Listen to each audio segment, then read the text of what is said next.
सुवर्णपुर जिला डुंगुरीपाली ठारे अनुष्ठित 15तम 2 दिवसीय बैडमिंटन टूर्नामेंट उद्यापित हो जाइछि।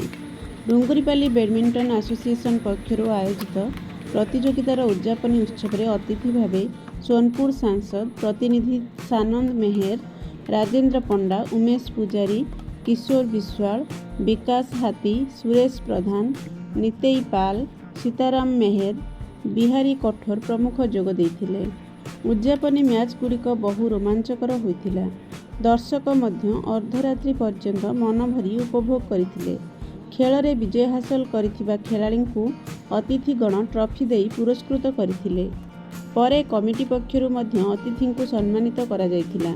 कमिटी सदस्य भवेश अग्रवाल, जीवर्धन महालिंग, जदुमणि कुदेई, सरोज प्रधान, मिलन पटेल, रोशन मेहर, राजा अग्रवाल, राकेश अग्रवाल, सुमित सेठ सहित समस्त सदस्य जोगदे सहयोग करथिले।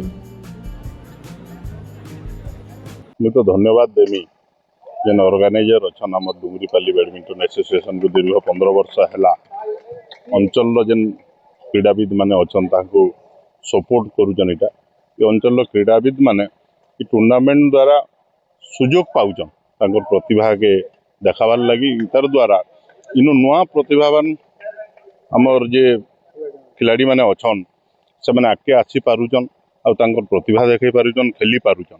इने विशेष भाव इन को धन्यवाद देवार कथा, कारण इने इंडोर स्टेडियम नाइन। मुझे शुनिकी आज जो प्रथम आसली ये इंडोर स्टेडियम रो प्लेयर 26टा पार्टिसिपेंट आउटडोर 40टा पार्टिसिपेंट काली खेलीचन। इटा दुईटा फाइनाल है, आज गोटे आउटडोर फाइनाल है, तार पर इंडोर जेन प्लेयर माने अछन ताकर गोटे फाइनाल विशेष भाव आम देखमा कि क्रीड़ा प्रति केते रुचि अच्छे आउ तार लगी माने गोटे सुजोग सृष्टि करूछन। आज्ञा देखुन डुंगरीपाली अंचल रे हमर सांदो भाई एंदा कही गले जे इन गोटे इंडोर स्टेडियम न थाई करी एडे बढ़िया गोटे आयोजन करा जाइछे। सेतिर लगे आयोजक मंडली के मु बहुत बहुत धन्यवाद देबी।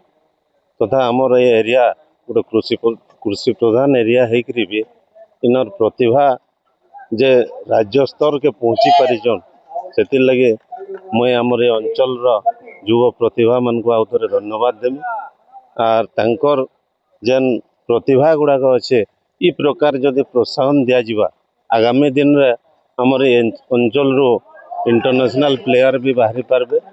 नेशनल लेवल रे भी बहुत उदाहरण अच्छन, बहुत गुड़ाए खिलाड़ी खेलीचन। तो ये प्रकार प्रोत्साहन जदि अंचल रो मिलवा ताहले आगामी दिन रे हमर अंचल रो भी बहुत गुड़ाए खिलाड़ी माने बाहरी पारबे। हमर ये एसोसिएशन 15 बरस हैला बैडमिंटन टूर्नामेंट करी आसीचो।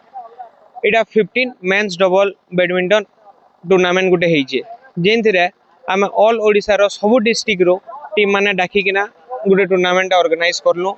जेंथिरे पहला दिन आउटडोर लेवल रे 40टा टीम पार्टिसिपेट करथिले आ सेकंड दिन इंडोर लेवल रे 28टा टीम पार्टिसिपेट करथिले। ई मैच देखबार ले हमर डुंगरीपाली आखर पाखर लोकल बहुते लोग आसीथिले, समस्त गेम रो आनंद नेले आ बहुत बढ़िया से हमर ई टूर्नामेंट सक्सेसफुल हला।